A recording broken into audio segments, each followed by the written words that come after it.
Selamat siang, selamat berbakti kembali di rumah Tuhan. Bersyukur ya kita hari ini bisa kebaktian. Minggu kemarin kita sempat off gara-gara banjir ya.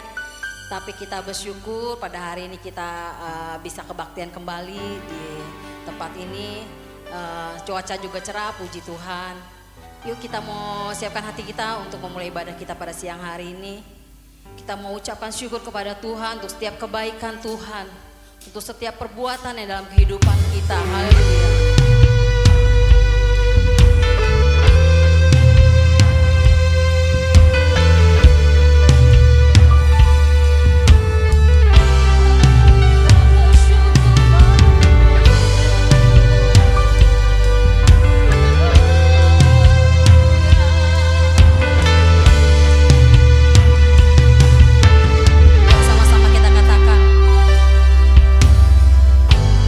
Banyak yang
untuk setiap kebaikan yang kau berikan ya Bapa. Kami tahu Tuhan, tanpa Engkau Tuhan kami tidak dapat berbuat apa-apa Tuhan. Tanpa Engkau Tuhan kami tidak mampu Yesus. Terima kasih Tuhan, Kau selalu hadir dalam setiap hari-hari kami Tuhan. Pada waktu kami sukses, pada waktu kami senang ya Bapa, pada saat kami berada di bawah maupun di atas ya Bapa, Kau selalu berada di samping kami Yesus. Terima kasih Tuhan. Bapa, kalau sebentar kami mau meninggikan nama-Mu, membesarkan nama-Mu ya Bapa, biar untuk setiap puji-pujian yang kami naikkan Tuhan pada siang hari ini menyenangkan hati-Mu Tuhan. Terima kasih Tuhan, kami siap untuk memuji dan membesarkan nama-Mu. Haleluya. Yang percaya kita mau katakan amin. Haleluya. Beri kemuliaan bagi nama Tuhan. Salam satu dengan yang lain, katakan Tuhan Yesus baik. Dalam setiap hari berkala, dalam susah maupun senang, Tuhan selalu ada di pihak kita. Haleluya.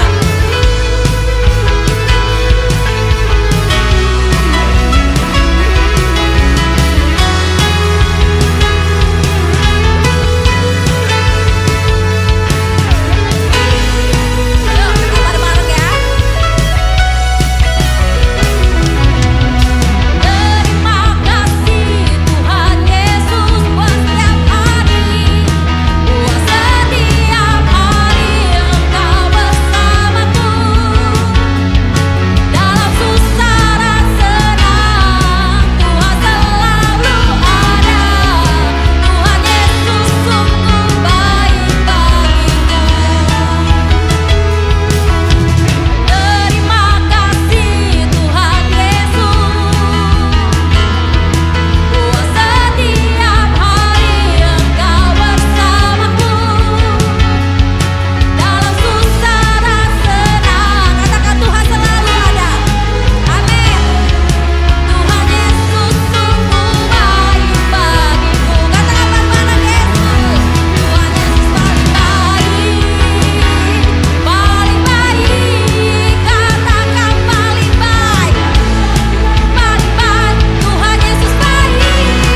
Bapak Ibu.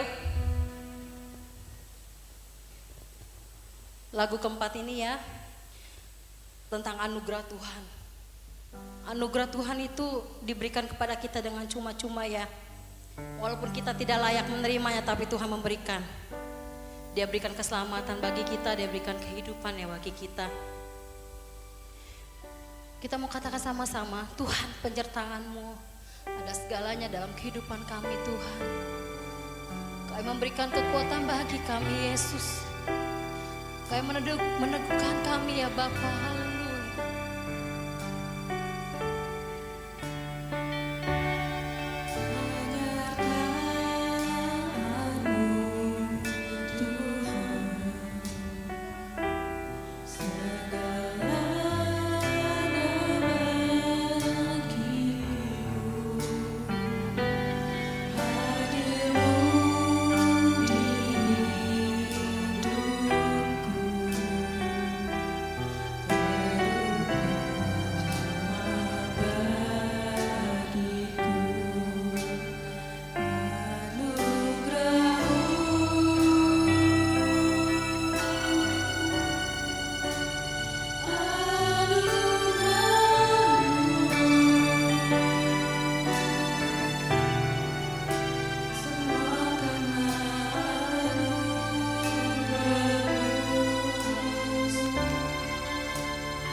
berikan kesempatan berkumpul di tempat ini Tuhan. Tuhan Yesus, puji-pujian telah kami naikkan ke hadirat-Mu Tuhan, memuliakan dan memuji nama-Mu yang agung. Dan sebentar kami akan mendengarkan firman-Mu Tuhan, firman yang boleh menjadi kekuatan bagi kami, yang boleh menjadi penunjuk dan penuntun jalan kami Tuhan.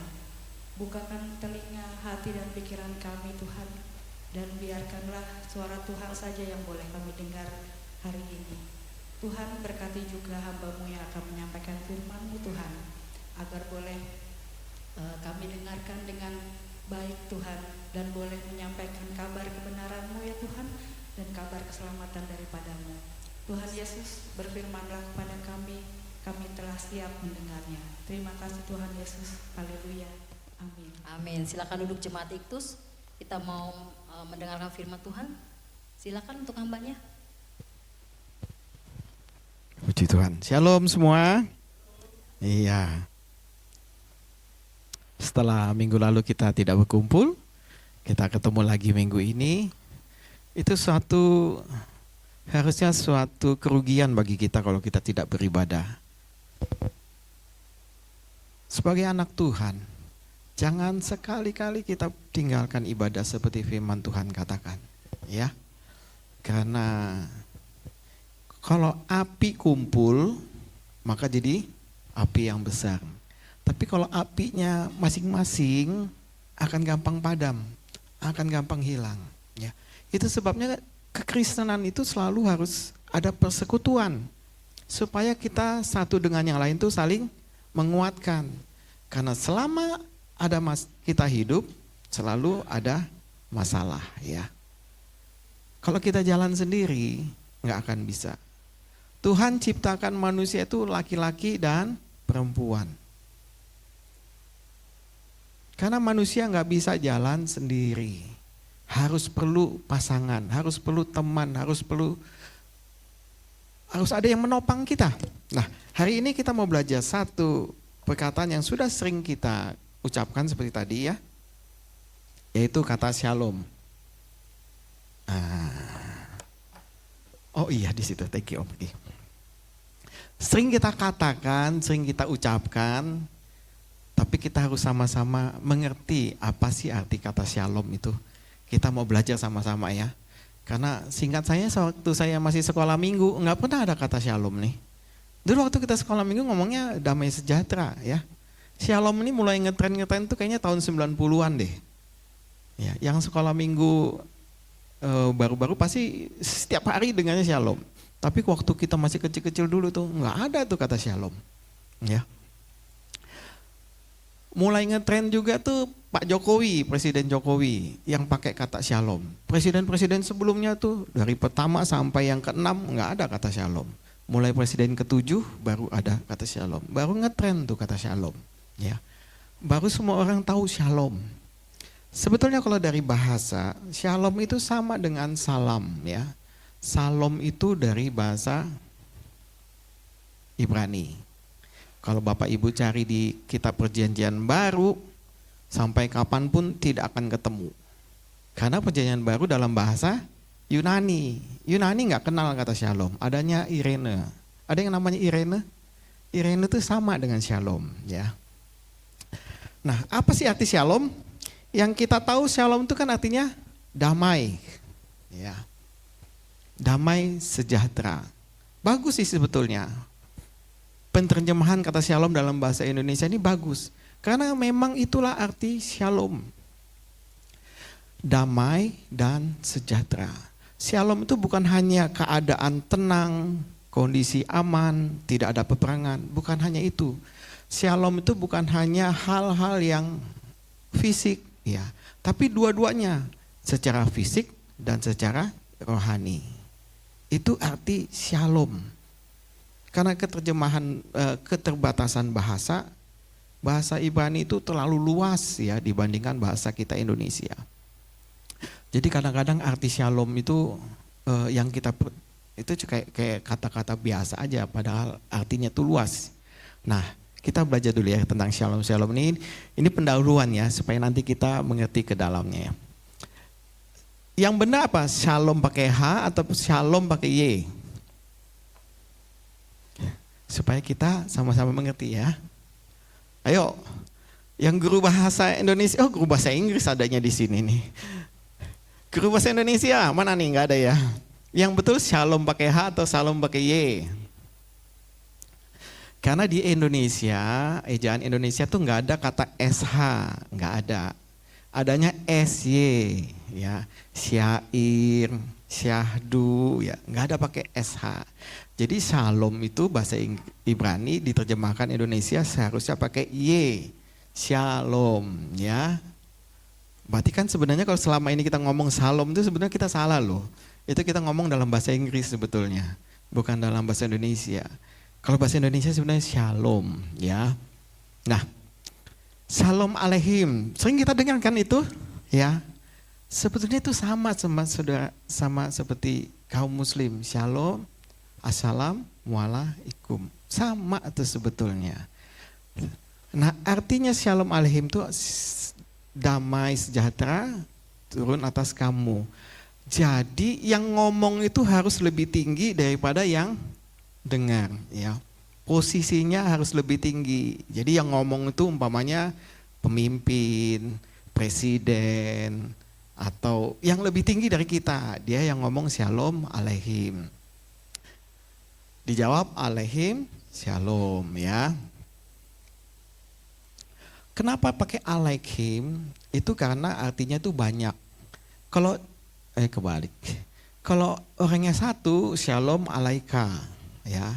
Kalau saya ngomong sama Pak Riki, saya harus ngomongnya shalom alaika karena Pak Riki satu.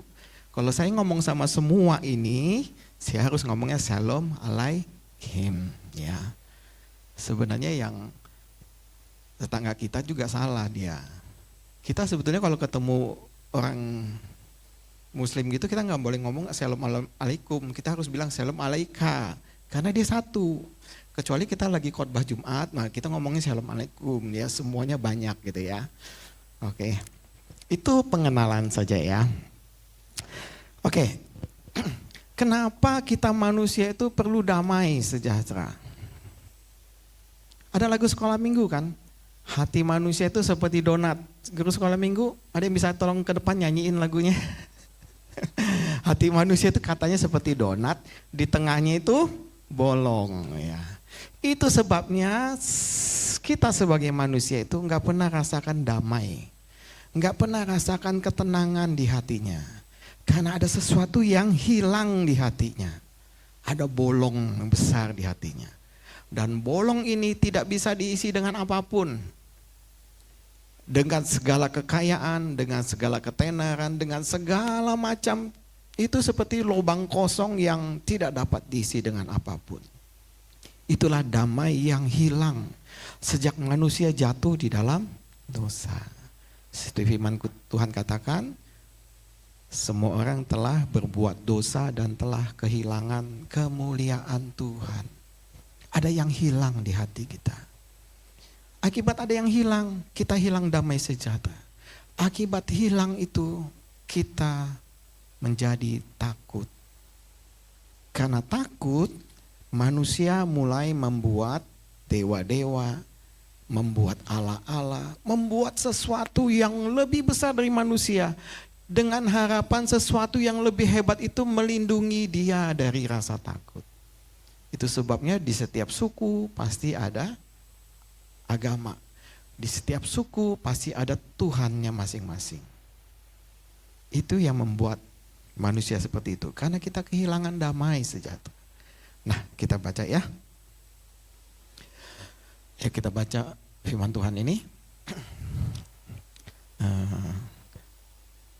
Kenapa semua ayat saya masukin ya? Supaya Bapak Ibu nggak usah buka handphone. Maksud saya begitu ya. Karena kalau kita buka handphone biasanya ngelihatnya Shopee, Tokopedia, bukan lihat ayat. Godaannya tuh banyak sekali ya. Ya betul loh, saya juga sama ya. Maksudnya mau buka ayat, tapi mulai di atasnya ada notifikasi, ting, aduh kebuka dah.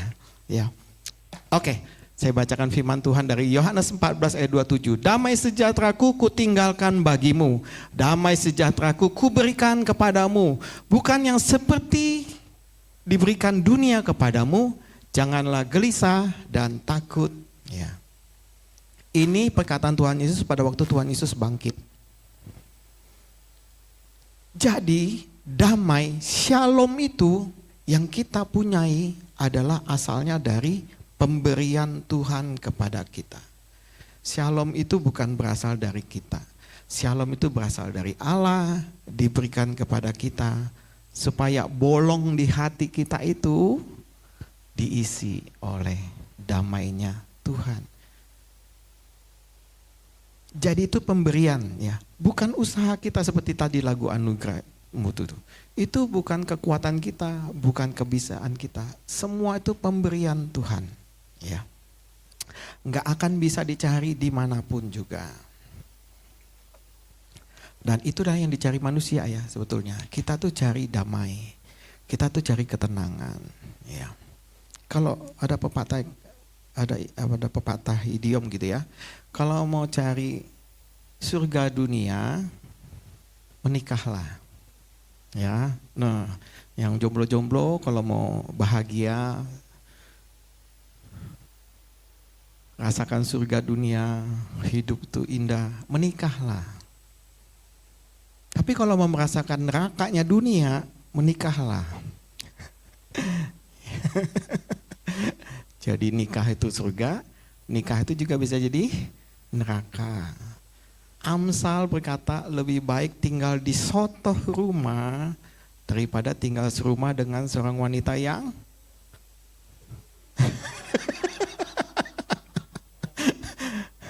yang pemarah ya. Bayangin itu. Laki-laki suaminya tinggalnya di atap rumah, sotoh itu kan atap rumah ya. Itu lebih baik tuh, buset dah, segitu amat ya suami istri. Karena kedamaian itu bukan dari kita, bukan dari pasangan kita, bukan dari siapa-siapa. Kedamaian yang kita terima, shalom itu asalnya dari Tuhan Yesus. Hanya Dia yang memberi shalom. Tidak ada di kolong langit ini yang bisa membuat kita damai. Tidak ada negara manapun yang kelihatannya enak gitu ya. Kelihatannya kalau kita tinggal di sana itu happy, bahagia. Tidak akan. Bapak Ibu tahu negara Swiss? Bagus kan? Indah. Aduh, pegunungan-pegunungannya. Bapak Ibu mau tinggal di sana? Ada loh. Bisa tinggal gratis.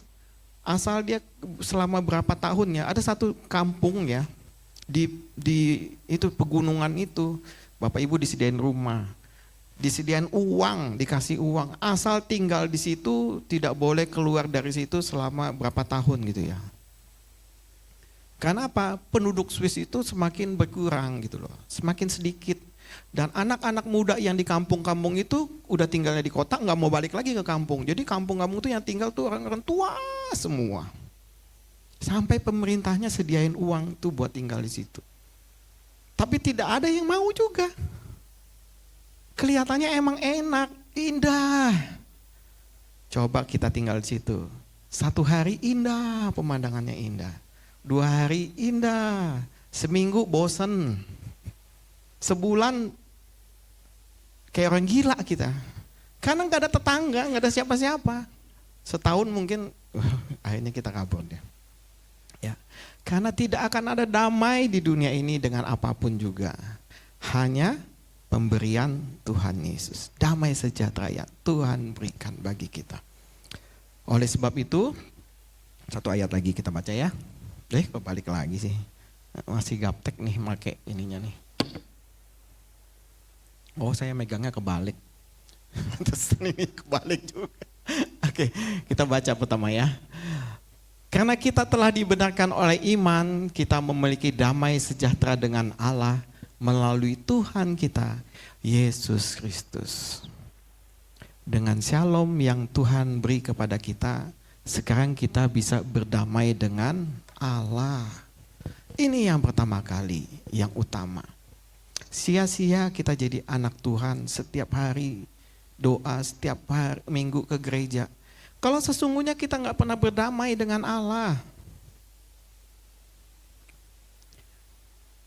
Jangan sampai apa yang kita kerjakan semua itu hanya untuk memuaskan hati kita dan sesungguhnya kita tidak berdamai dengan Tuhan. Lucu ya sebetulnya.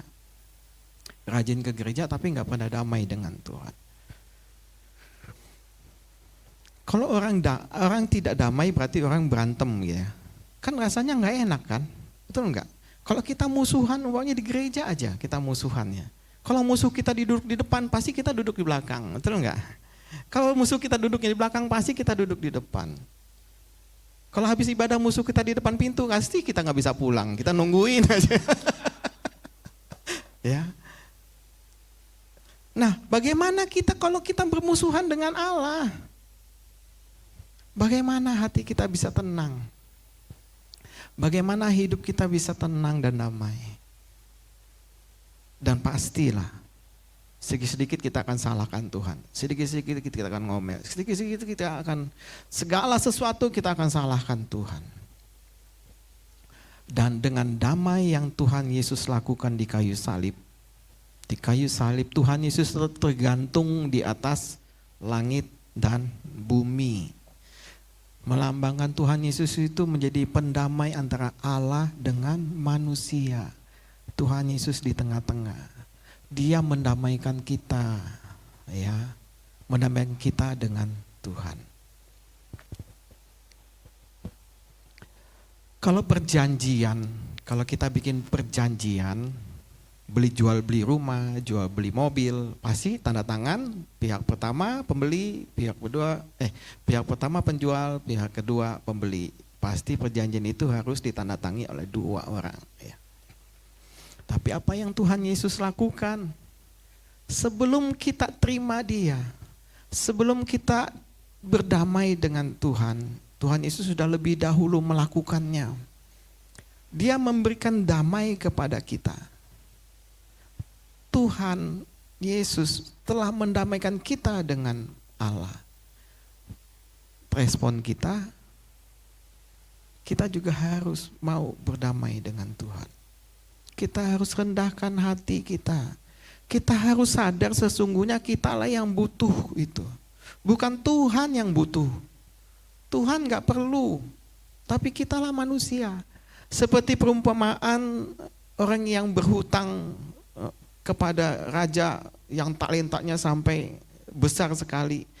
Itu perumpamaan yang Tuhan Yesus katakan itu sebetulnya utangnya dia itu tidak akan bisa dibayar dengan apapun juga.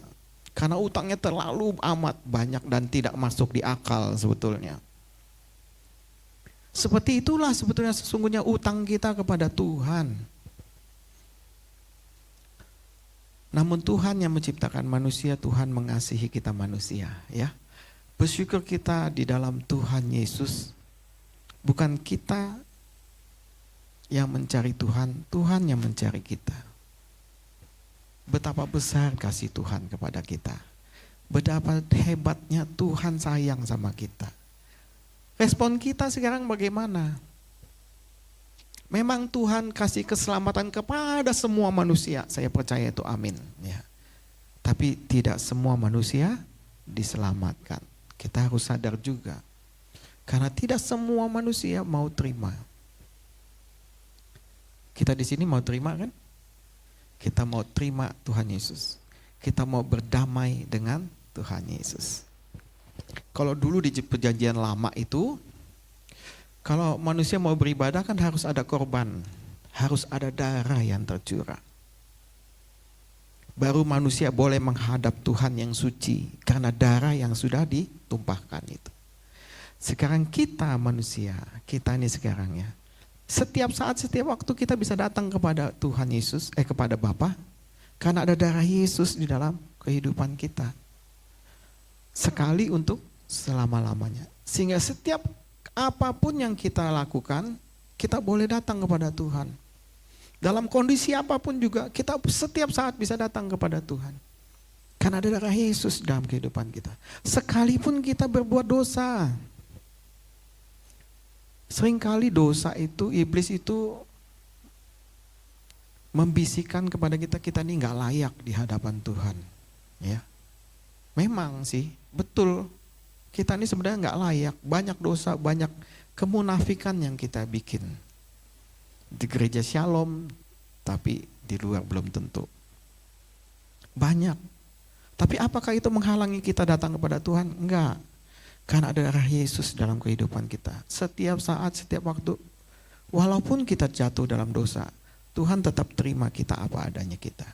Karena Tuhan tidak lihat perbaikan kita, Tuhan tidak lihat perbuatan kita, Tuhan lihat Yesus, darah Yesus yang ada dalam kehidupan kita. Sebab itu sebetulnya kita harus berdamai juga dengan Allah. Dengan cara terima Dia sebagai juru selamat kita. Terima Yesus sebagai Tuhan kita. Terima Roh Kudus sebagai penolong kita. Karena sesungguhnya kita nggak sanggup untuk melakukan semuanya. Kalau di perjanjian lama itu kan ada kitab-kitab Taurat tuh. Sehingga kan kita nggak akan sanggup melakukan itu semua. Tapi kalau oleh anugerah Tuhan, Tuhan kasih Roh Kudusnya kepada kita. Itu yang akan memampukan kita. Sehari demi sehari, sehari demi sehari. Semakin kita jalannya tuh semakin seperti firman Tuhan katakan, kita tuh jalan seperti mendaki ke Bukit Sion, hendak menghadap Allah di Sion. Kita selangkah demi selangkah, selangkah demi selangkah, mendaki gunung kan tuh susah kan, harus dengan usaha. Tapi oleh karena Roh Kudus, Dia akan memampukan kita sehari demi sehari melakukan semua apa yang Tuhan kehendaki. Ya, kita bersyukur pada Tuhan Yesus ya. Oh, Tuhan Yesus itu ajaib bagi kita. Oke, lanjut. Damai. Yang kedua, berbahagialah orang yang membawa damai karena mereka akan disebut anak-anak Allah. Yang kedua, kita harus berdamai dengan sesama kita. Ya, ya, kita harus damai dengan sesama kita. Kalau ada musuh ya, berdamailah seperti firman Tuhan katakan. Suami istri pasti ada kesalahan ya. Sebenarnya suami istri itu kita ini seperti apa ya? Umpamanya ngambil apa ya contohnya ya? Umpamanya ambil batu ya, 2 batu ditempel gitu ya. Pasti kan nggak akan sama gitu ya. Pasti akan ada gesekan gitu loh. Enggak plek kayak puzzle gitu ya. Kayak puzzle kan kalau pas dia plek gitu ya nyamping. Kalau suami istri kan kita ini kan sukunya beda, adat istiadatnya beda, dididik dari keluarga yang berbeda, semuanya berbeda tapi dijadiin satu. Pasti akan ada gesekan, pasti akan ada yang tertusuk ya. Tapi seperti firman Tuhan, kita harus damai kepada sesama, juga kepada pasangan kita. Damai itu artinya shalom itu juga satu. Seperti dinding gitu ya, diilustrasikan seperti dinding yang utuh. Tidak ada satu batak pun yang hilang. Itulah artinya damai. Itulah artinya shalom. Utuh semuanya. Dengan sesama kita harus memberi damai dengan maksud bukan hanya kita tidak ribut dengan sesama. Bukan hanya kita mengampuni, tapi kita harus membuat sesama kita itu utuh. Nah ini lebih berat lagi sebetulnya arti shalom itu. Kita harus buat dia jadi utuh, jadi shalom. Jadi kalau kita punya pasangan hidup kita, istri kita umpamanya ya, hidupnya nggak sesuai dengan firman Tuhan, kita yang sebagai suami harus membuat dia shalom, harus membuat dia utuh, harus dia hidupnya sesuai dengan firman Tuhan. Tanggung jawabnya berat loh sebetulnya, tanggung jawab kita. Tapi firman Tuhan katakan berbahagialah. Walaupun kelihatannya susah sebetulnya membawa damai kepada sesama kita, kepada pasangan kita. Membawa shalom itu susah, tanggung jawabnya itu besar. Seperti dinding yang banyak bolong-bolongnya. Tugas kita itu nambal dengan shalom yang Tuhan kasih kepada kita. Itu tugas kita. Mengutuhkan manusia. Mengutuhkan sesama kita. Tapi Tuhan katakan berbahagialah. Karena kita disebut anak-anak Allah. Karena ini adalah tanggung jawab kita sebagai anak-anak Allah. Dengan sesama kita. Bukan hanya tidak berantem, bukan hanya tidak membenci, tapi kita harus mengubah sesama kita menjadi utuh, menjadi shalom. Itulah tanggung jawab kita.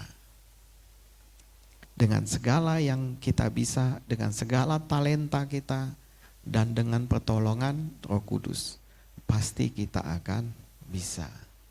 Ya, puji Tuhan ya, kita punya Roh Kudus yang menolong kita, yang menuntun kita. Walaupun sebetulnya memang nggak segampang dengan kata-kata. Bapak Ibu tahu negara Swedia? Itu negara kaya raya. Swedia itu kaya sekali. Sehingga Bapak Ibu umpamanya tinggal di Swedia, nganggur aja, kita nggak kerja, kita dikasih duit. Ya, kan kalau enak kan gitu kan, pengangguran dikasih duit. Ya, nganggur aja terus jadinya. Nggak bisa juga ya. Swedia itu kaya raya dan baik sebetulnya negaranya. Di sana itu karena multi bangsa gitu ya, mereka nggak boleh itu nanya kamu dari suku mana, nggak boleh. Kamu dari bangsa mana, nggak boleh. Di sana itu nanya suku, nanya bangsa itu tidak boleh. Pokoknya mereka menjunjung tinggi HAM ya. Sehingga waktu tahun 2000 yang negara ISIS terbentuk dan banyak orang dibunuh ya, sehingga banyak pengungsi. Swedia langsung pertama kali buka pintu bagi pengungsi-pengungsi datang ke Swedia. Sehingga banyak pengungsi dari Timur Tengah datang ke Swedia. Mereka sediakan rumah, mereka kasih duit lagi. Wih, betapa nggak enak kan tinggal di sana ya. Ya. Sehingga mereka mulai tinggal di situ. Ya. Tapi setelah beranak pinak, lalu mereka panggil semua, ya maksudnya pengungsi-pengungsi itu sudah tinggal di situ sudah enak. Mereka panggil semua saudara-saudaranya yang di Timur Tengah supaya datang ya. Nah ini yang sekarang jadi permasalahan di Swedia. Kesalahannya, banyak kesalahannya, tapi ini yang menjadi masalah. Setiap hari sekarang di Swedia ini tahun 2025 kemarin gitu ya, di negara Swedia yang kecil itu, kecil aja. Setiap hari itu, jadi dalam tahun 2000 setiap hari itu satu bom meledak. Bayangin tuh, tadinya negaranya yang aman, damai, sejahtera. Setelah mereka menampung semua pengungsi-pengungsi itu, jadi gak aman. Setiap hari satu bom, minimal itu. Karena dalam tahun 2025 itu 500 bom yang terjadi. Bapak Ibu sedih gak? Umpamanya rumah kita, ada tetangga kita yang kesusahan, kita bawa dia ke rumah kita. Setelah dia tinggal di rumah kita, dia bikin rusak semuanya. Karena di Swedia kesalahannya satu, ya dari banyaknya, terutamanya ini. Karena mereka nggak boleh singgung masalah agama, nggak boleh singgung masalah suku, ya. Jadi orang yang pengungsi Timur Tengah yang tinggal di Swedia tidak membaur dengan orang Swedia. Mereka tidak mau ngomong dalam bahasa Swedia. Mereka tetap dalam bahasa yang mereka bawa dari Timur Tengah.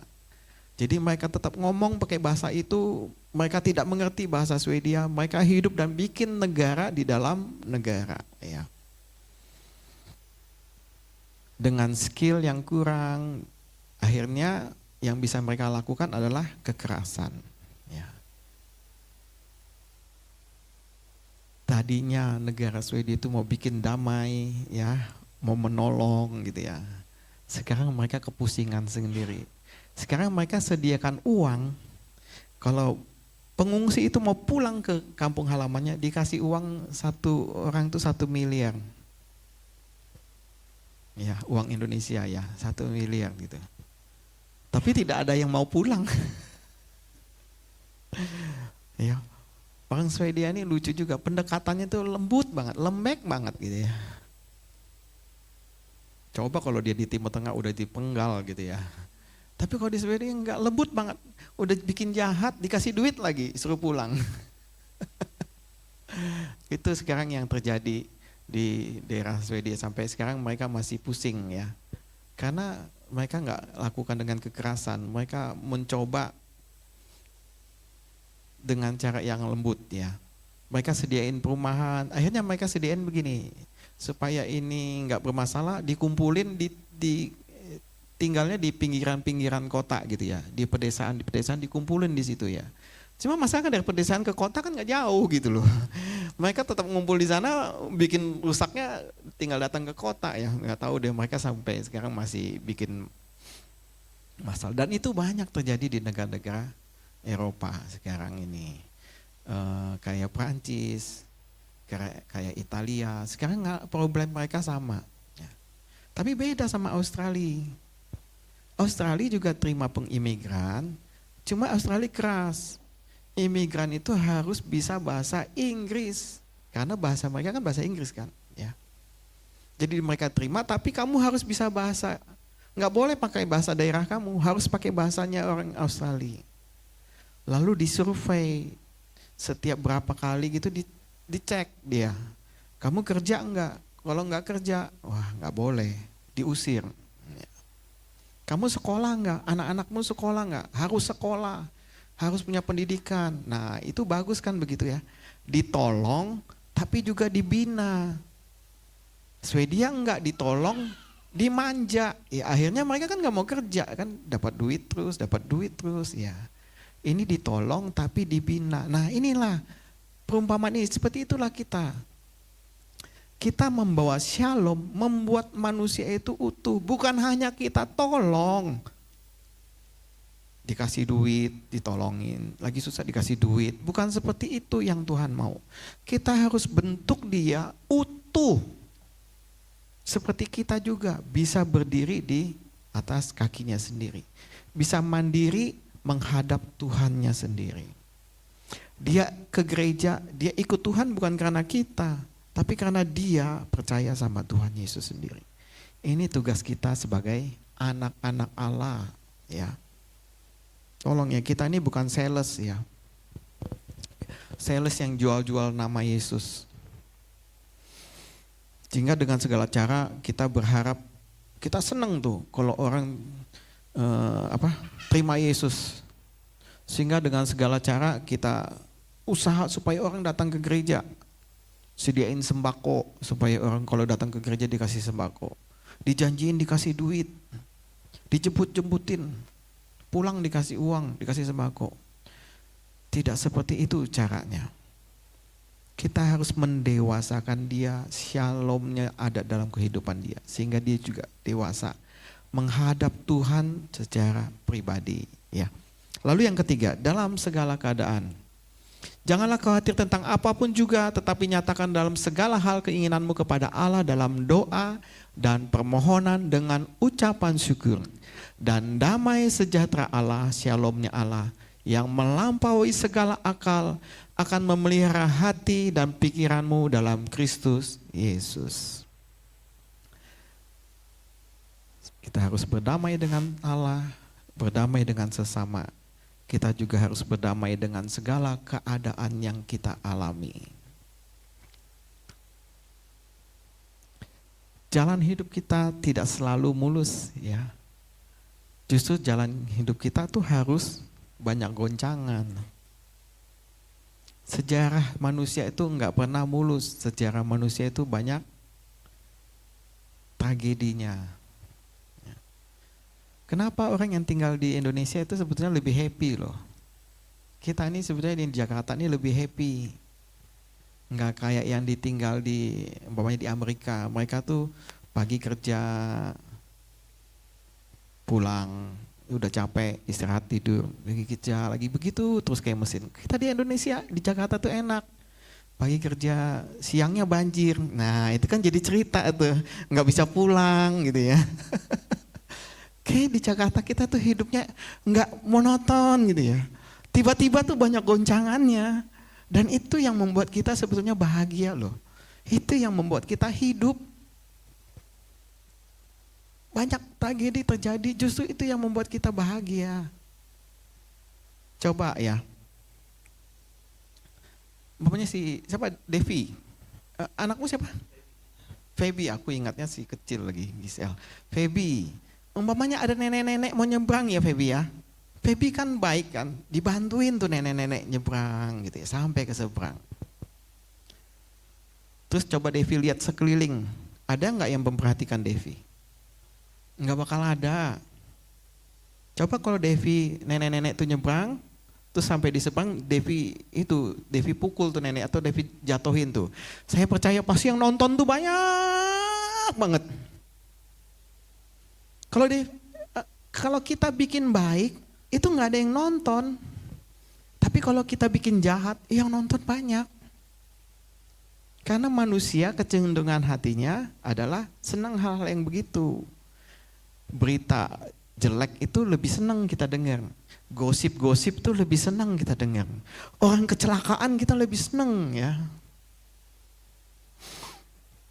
Tapi kalau ada orang berbuat baik, memberi sumbangan, yang begitu-gitu kita nggak anggap gitu ya.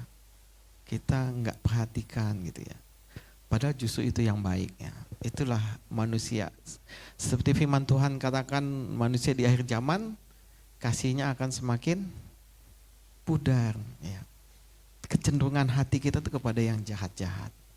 Nah, setelah kita tahu shalom, Tuhan sudah kasih shalom dalam hidup kita, sekarang praktekkan dalam kehidupan kita. Mulai kita berdamai dengan Allah ya. Mulai jaga hati kita, hidup kita, supaya saat kita datang kepada Tuhan, kita itu datang dengan hati yang plong gitu ya. Hati yang damai datang kepada Tuhan, bukan dengan ketakutan, bukan karena sesuatu hal yang ada di ganjalan dalam hati kita. Kita datang pada Tuhan dengan damai. Dan kita memperlengkapi sesama kita, membawa damai kepada mereka. Dan dalam segala keadaan, seperti firman Tuhan katakan, bawalah dalam doa dan permohonan dengan ucapan syukur. Damai sejahtera Allah itu akan melampaui akal pikiran kita. Mungkin kita ngadapin masalah yang gak masuk di akal kita, yang gak akan kita sanggup tangani. Tapi dengan damai sejahtera Tuhan, dengan shalomnya Tuhan, yang melampaui segala akal, Tuhan bisa buka jalan. Ya.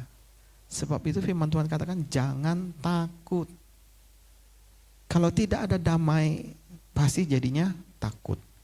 Ada shalom Tuhan di dalam hidup kita, seharusnya kita tidak akan takut lagi dengan apapun juga. Karena firman Tuhan katakan, hidupku adalah bagi Tuhan, mati adalah keuntungan. Paulus tidak takut lagi dengan bahkan hal yang menakutkan itu kematian. Di dunia ini tidak akan ada yang lagi yang menakuti hati kita. Karena ada shalom Tuhan di dalam hidup kita. Ada damainya Tuhan di dalam hidup kita. Ya, kita mulai praktekkan dalam kehidupan kita sehari-hari. Mulai dari hal-hal yang kecil ya. Belajar untuk menjaga damai. Belajar untuk jaga damai di dalam hati kita. Karena damai itu pemberian dari Tuhan Yesus buat kita loh, bukan kita yang punya. Sebab itu harus dijaga. Itu barang pinjaman ya. Kalau kita dikasih pinjam sesuatu harus dijaga. Itu dikasih kepada kita itu harus dijaga sama kita. Mungkin saat kita berkendaraan ya, pasti itu ya namanya di Jakarta tuh. Betul nggak? Cepet darah tinggi, betul nggak ya? Kalau anak saya tuh taunya kalau papi bawa mobil tuh nggak ada remnya katanya. Itu semua pedal gas katanya. Iya, saya mesti jaga hati ya. Baru pagi tadi mau ke gereja ya. Begitu keluar tol set gitu ya, di rumah duka. Kan tembusnya rumah duka Jelambar itu ya. Itu tukang Pak Ogah tuh enak aja nutupin jalan saya ya, di stop gitu ya. Jadi dari sebelahnya rumah duka tuh ada truk mau lewat gitu ya. Ngelewatnya langsung nyebrang gitu. Mau nyebrang langsung mau ke kanan jembatan 2 gitu ya. Kan saya dari jembatan 2 kan dari tol kan langsung lurus gitu ya. Baru aja ya, padahal sudah saya belajar damai-damai gitu ya. Saya nggak marah sebetulnya, saya nggak marah. Cuma saya nggak suka aja sama tukang parkir ya, tukang Pak Uga itu. Saya pengen tabrak loh. Jadi saya nggak ngerem loh, saya ngebut. Tukang parkir sudah, dia ngeliatin saya udah tetap ngebut aja. Kalau kamu nggak minggir saya tabrak gitu loh. Kan trek itu masih jauh soalnya. Treknya itu masih jauh, kenapa saya ditutup gitu ya. Mestinya saya lewat dulu baru trek, kan di belakang saya kosong gitu ya. Saya tetap ngebut aja. Tapi saya nggak ada maksud nabrak sih sebetulnya. Saya cuma mau nakut-nakutin dia aja sih sebetulnya gitu loh. Jangan gitu. Kasih orang lewat, mentang-mentang kamu dapat duit, yang yang ngasih duit dulu dikasih, yang kosong ini disuruh lewat gitu. Tapi sampai di depan tukang parkir itu saya, Pak Ogah itu saya ngerem sih, berhenti cet gitu ya. Tetap saya ngerem. Cuma kan anak istri saya pada kaget semua. Pi. Tuh kayak gitu tuh. Ya. Terus saya mikirnya, iya ya. Aduh, jangan gitu deh. Saya nggak boleh begitu. Emang saya maksudnya, tapi kan ada anak istri saya kan nggak tahu maksud hati saya kan sebetulnya kan. Saya kan cuma mau nakut-nakutin aja sebetulnya. Tapi kan Mary sama anak-anak saya kan nggak tahu kan, dikira memang benar-benar mau ditabrak gitu loh. Ya, karena kan saya pernah ceritakan saya pernah tabrak Pak Ogah beneran gitu loh. Karena dia nggak mau minggir, saya tabrak beneran gitu. Dan itu istri saya tahu gitu. Jadi dikira benar-benar mau ditabrak lagi nih kali ini. Padahal enggak, saya sudah tobat ya, saya nggak mau lagi. Saya jaga hati saya. Tapi kelakuan kadang-kadang suka iseng. Nah, sekarang saya mau belajar seperti firman Tuhan. Saya harus bawa shalom. Ya, saya ini lagi bawa shalom, dan shalom itu pinjaman ya, pemberian dari Tuhan. Yang malu sebetulnya bukan saya, yang malu itu Tuhan kalau saya tidak lakukan apa yang Tuhan mau. Karena saya bawa nama Tuhan, karena kita bawa nama Allah, kan kita disebut anak-anak Allah. Kita bawa nama Bapak kita loh, bawa Tuhan kita loh. Ya. Jadi ingat, dalam kehidupan kita sekali selalu bawa shalomnya Tuhan. Amin. Yuk kita doa. Kami bersyukur, terima kasih Tuhan, shalom-Mu, damai-Mu ada di dalam hati kami. Tuhan, pimpin kami, Roh Kudus tuntun kami dalam kehidupan kami Tuhan. Banyak hal kami tidak mengerti Tuhan, tapi kami percaya padamu Tuhan. Selangkah demi selangkah Engkau membawa kami semakin dekat dan mengerti akan kasih-Mu yang ajaib itu. Engkau yang menuntun kami melewati segala kehidupan kami. Engkau yang melatih kami sehingga kami boleh berdiri di gunung-Mu yang kudus, menghadap tahta kasih kemuliaan Tuhan dengan syukur dan shalom-Nya Allah yang melimpah dalam kehidupan kami. Biar sesama kami boleh menikmati shalom Allah dalam kehidupan mereka juga. Biarlah dalam segala keadaan kami boleh tetap teguh di dalam shalom-Nya Tuhan. Sehingga dalam apapun yang kami perbuat, dalam perkataan kami, dalam pikiran kami, dalam tingkah laku kami, nama Yesus dipermuliakan, nama Tuhan ditinggikan. Terpujilah nama-Mu Tuhan Yesus. Kami bersyukur dan berdoa. Amin. Tuhan Yesus berkati. Amin.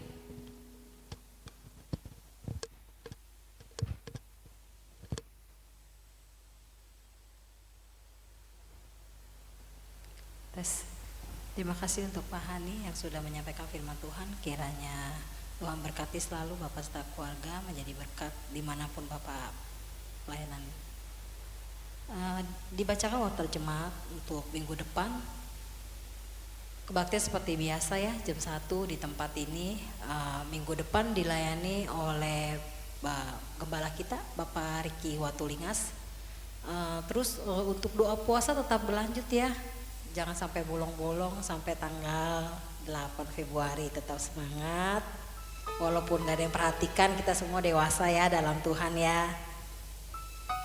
Puasa tetap berjalan, kita bawa setiap pokok-pokok doa kita untuk jemaat di tempat ini, untuk setiap bangku-bangku yang kosong, biar Tuhan kirim jiwa-jiwa baru di tempat ini. Terus untuk Bapak dan Ibu Gembala juga, biar Tuhan kasih kekuatan. Untuk jemaat yang terdahulu yang sudah nggak datang juga kita doain ya, kita terus doakan. Untuk bangsa dan negara kita juga kita doakan dalam doa puasa kita. Biarlah Tuhan selalu memberikan kekuatan dalam kehidupan kita. Haleluya. Saya undang untuk Bapak Ibu bangkit berdiri, kita mau nyanyikan kembali lagu Tuhan Yesus paling baik. Tuhan Yesus paling baik, paling baik, paling baik, paling baik, paling baik. Tuhan Yesus baik, Tuhan Yesus baik. Haleluya. Paling baik, paling baik, paling baik. Tuhan Yesus baik. Katakan paling baik, paling baik, paling baik, paling baik. Tuhan Yesus baik. Paling baik, paling baik, paling baik. Tuhan Yesus baik.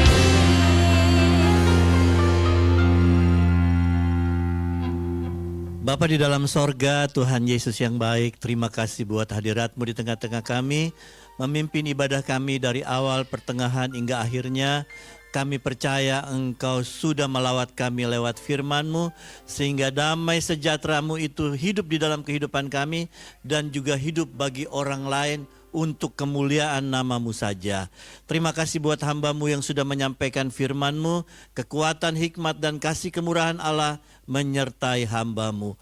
Untuk kami semua yang hadir, kami percaya Engkau juga yang melawat kami, menyertai kami dalam perjalanan hidup kami, baik di rumah tangga kami, baik di kantor, di pekerjaan kami, di komunitas kami. Engkau hadir dan kami boleh menjadi berkat bagi banyak orang. Untuk jiwa-jiwa baru yang kami harapkan, kami berdoa dalam doa puasa kami, biarlah Engkau berkenan dalam doa puasa kami, sehingga banyak jiwa yang datang lewat tower-tower yang ada di tempat ini, unit-unit yang ada, Engkau jamah mereka, Engkau melawat, sehingga boleh bersama-sama beribadah di tempat kami. Untuk mereka yang sakit, yang bermasalah di dalam kehidupan mereka, biarlah Tuhan Yesus saja yang menjadi jawaban dan kekuatan mereka. Terima kasih Tuhan Yesus. Dan pada akhirnya jemaat kekasihnya Allah, angkatlah hatimu dan tanganmu. Marilah kita pulang dengan membawa berkat dari Allah Bapa, kasih dari Tuhan Yesus, dan penyertaan Roh Kudus menyertai kita sekalian dari saat ini sampai selama-lamanya. Amin.